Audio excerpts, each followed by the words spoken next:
Good morning, YouTube. So today I'm headed into work.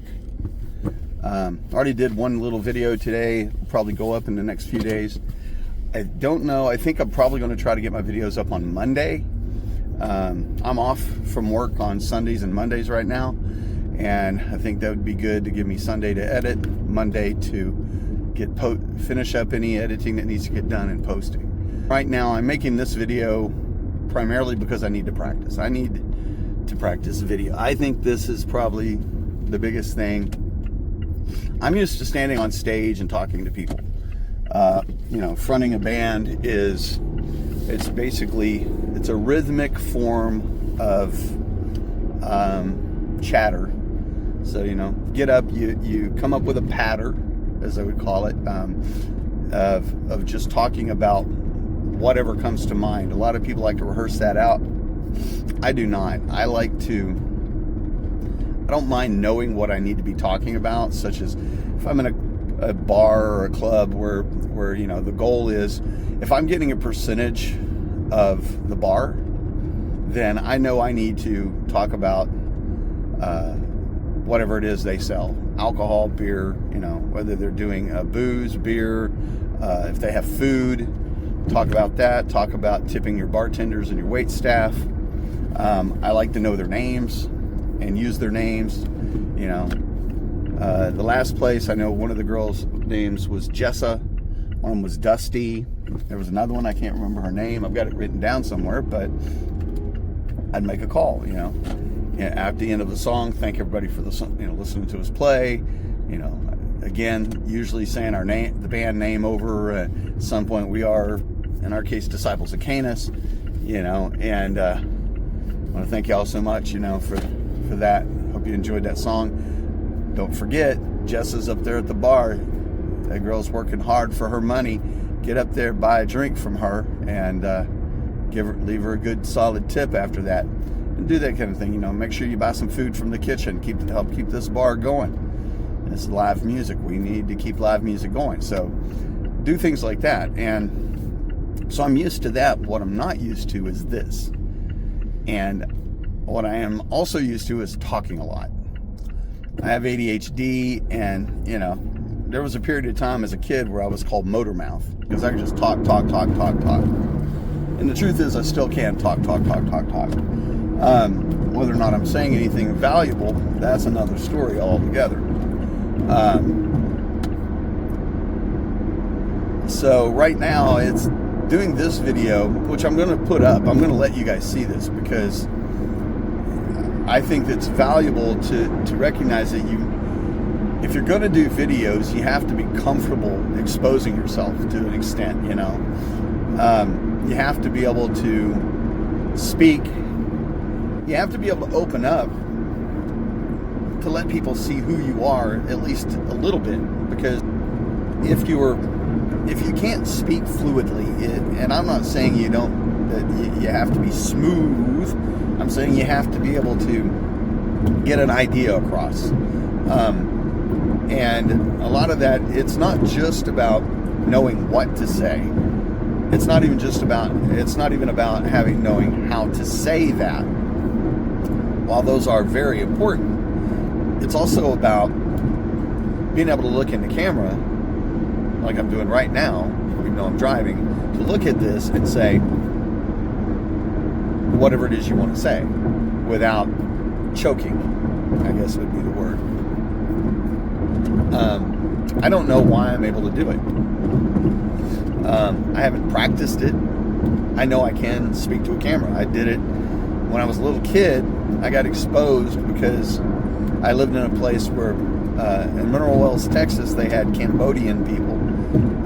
People from refugees from Cambodia came to the U.S. They called them boat people. I guess they came in on boats. I'm not real aware of that, but they brought a bunch of them to Walters Village in Mineral Wells, Texas, was old Fort Walters Army base, and they put them up in the base housing. And at that time, my mother and I lived at that old base housing, and these Cambodians became my neighbors. And one of the things that happened there was that NBC News and ABC News and CBS News all sent crews to Merrill Wells, Texas. And I wound up being on camera with Tom Brokaw. I believe it was Tom Brokaw. That's the guy I remember. Whether or not it was really him, you could look it up and probably find out. I tried to before. I'd never been able to find those clips before, but we got to watch it that night on NBC Nightly News when I was, I think I was 10 or 11. I was 10 or 11. And that day, they interviewed me and my friend John, and we just talked. And then years later, I wound up on TV again in Wichita Falls. I was again interviewed, and that didn't go as well. I was in my head. I was self-conscious, and I think that's a big deal. If you're self-conscious, right, it's gonna mess with you. I'm trying not to be self-conscious. I'm simply trying to say what I want to say and really kind of pretend that you're in the car with me, or that you're the one with the camera, not me. And I'm just talking to you. And that's really what I think this is all about. So as I dismount here, put you up here on the steering wheel for a moment. I'm at work. I'm about to log off here and go in. I just want to say that wherever my camera is, where's the camera on there? It's right there. There you go. I'll put my finger. Oh, yeah. Okay. So I just want to get across that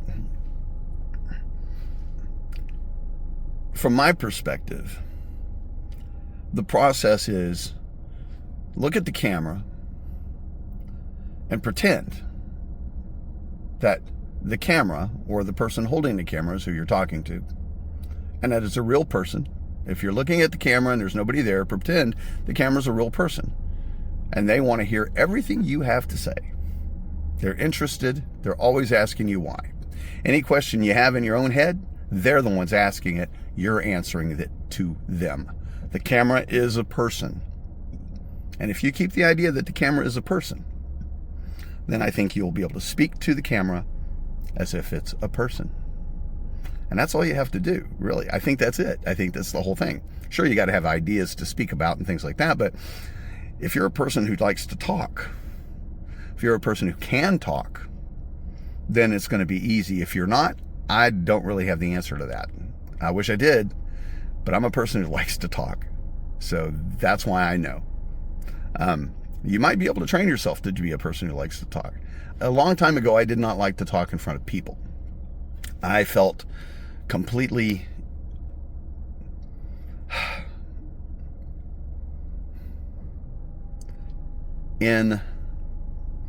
out of my element, but mostly I felt like I didn't deserve it.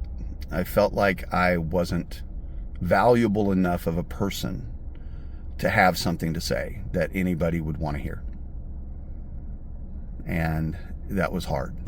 That's why it's taken me until I'm 60 to do this, because I just felt that way. Now, the truth, I don't give up. You know the word. I don't care anymore. Just don't care.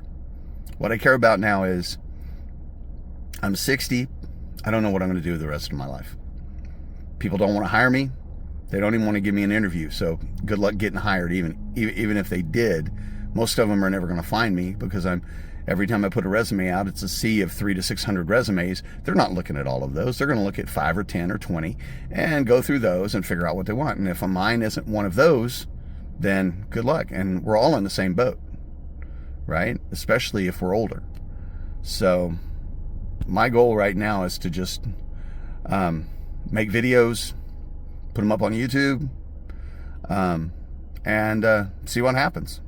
I hope you'll join me. My name's Tommy.